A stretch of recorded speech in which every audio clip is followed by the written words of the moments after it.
ভাৰতৰ সংবিধানৰ অভিভাৱক কোন? ভাৰতৰ সংবিধানৰ অভিভাৱক হৈছে ভাৰতৰ ৰাষ্ট্ৰপতি।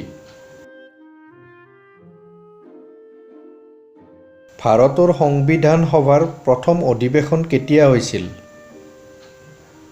1946 চনৰ 9 ডিচেম্বৰত ভাৰতৰ সংবিধান সভাৰ প্ৰথম অধিৱেশনখন হৈছিল।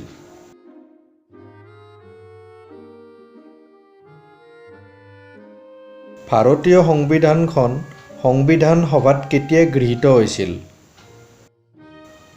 1949 চনৰ 26 নৱেম্বৰত ভাৰতীয় সংবিধানখন সংবিধান সভাত গৃহীত হৈছিল।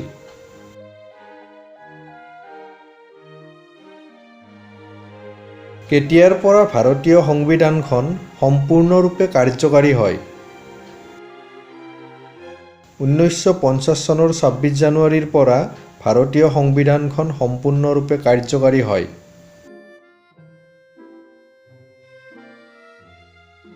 ভাৰতৰ সংবিধান সভাৰ স্থায়ী সভাপতি কোন আছিল? ডক্টৰ ৰাজেন্দ্ৰ প্ৰসাদ ভাৰতৰ সংবিধান সভাৰ স্থায়ী সভাপতি আছিল।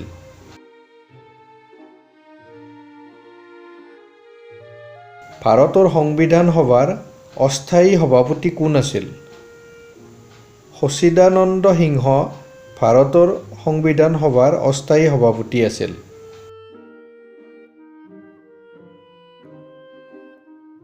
ভাৰতৰ সংবিধান সভাৰ খচৰা সমিতিৰ সভাপতি কোন আছিল? বি.আৰ. আম্বেদকাৰ ভাৰতৰ সংবিধান সভাৰ খচৰা সমিতিৰ সভাপতি আছিল। 6 বছৰৰ পৰা 14 বছৰ বয়সৰ শিশুক শিক্ষাদানৰ ব্যৱস্থা কৰাটো পিতৃ-মাতৃ বা অভিভাৱকৰ মৌলিক কৰ্তব্য। সংবিধানৰ কোনটো সংশোধনী মতে ই কাৰ্যকাৰী হৈছে?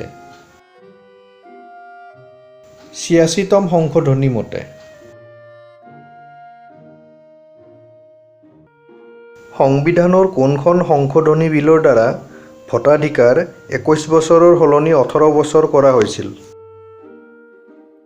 সংবিধানৰ 61তম সংশোধনী বিলৰ দ্বাৰা ভোটাধিকাৰ 21 বছৰৰ সলনি 18 বছৰ কৰা হৈছিল।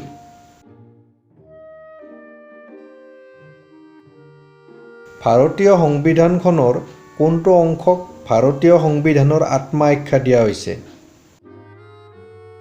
সাংবিধানিক প্ৰতিকাৰৰ অধিকাৰ অংশটোক ভাৰতীয় সংবিধানখনৰ আত্মা আখ্যা দিয়া হৈছে।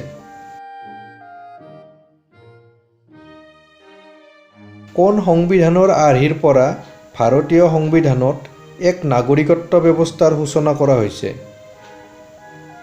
কানাডা আৰু ব্ৰিটেইনৰ সংবিধানৰ আৰ্হিৰ পৰা ভাৰতীয় সংবিধানত এক নাগৰিকত্ব ব্যৱস্থাৰ সূচনা কৰা হৈছে।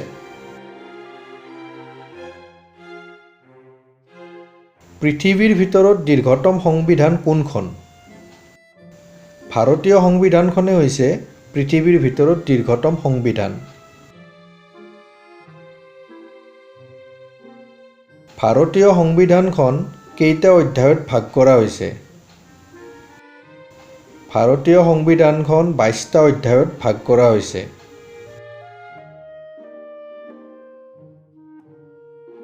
ভাৰতীয় সংবিধানৰ সংশোধনী প্ৰক্ৰিয়াটো আন কোন সংবিধানত পোৱা যায়?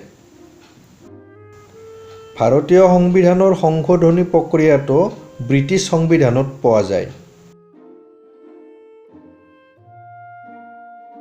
ভাৰতীয় সংবিধানত সংবিধান সংশোধনীৰ কিমানটা পদ্ধতি আছে? সংবিধান সংশোধনীৰ 3টা পদ্ধতি ভাৰতীয় সংবিধানত আছে। ভাৰতীয় সংবিধানৰ মৌলিক অধিকাৰ বিষয়টো কোনখন সংবিধানৰ পৰা ধাৰ কৰা হৈছে? ভাৰতীয় সংবিধানৰ মৌলিক অধিকাৰ বিষয়টো আমেৰিকাৰ সংবিধানৰ পৰা ধাৰ কৰা হৈছে। সমাজবাদ শব্দটো ভাৰতৰ সংবিধানত কেতিয়া যোগ হৈছিল? 42তম সংশোধনীত সমাজবাদ শব্দটো ভাৰতৰ সংবিধানত যোগ হৈছিল।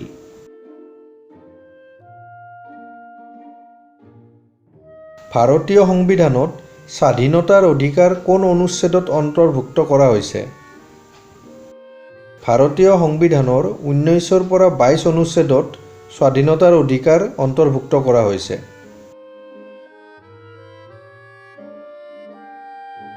ভাৰতীয় সংবিধানত ধৰ্মৰ অধিকাৰ কোন অনুচ্ছেদত অন্তৰ্ভুক্ত কৰা হৈছে?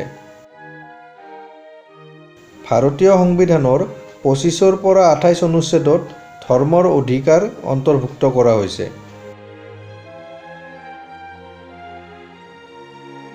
নাগৰিকৰ মৌলিক অধিকাৰৰ ৰক্ষক কোন? উচ্চতম ন্যায়ালয় হৈছে নাগৰিকৰ মৌলিক অধিকাৰৰ ৰক্ষক।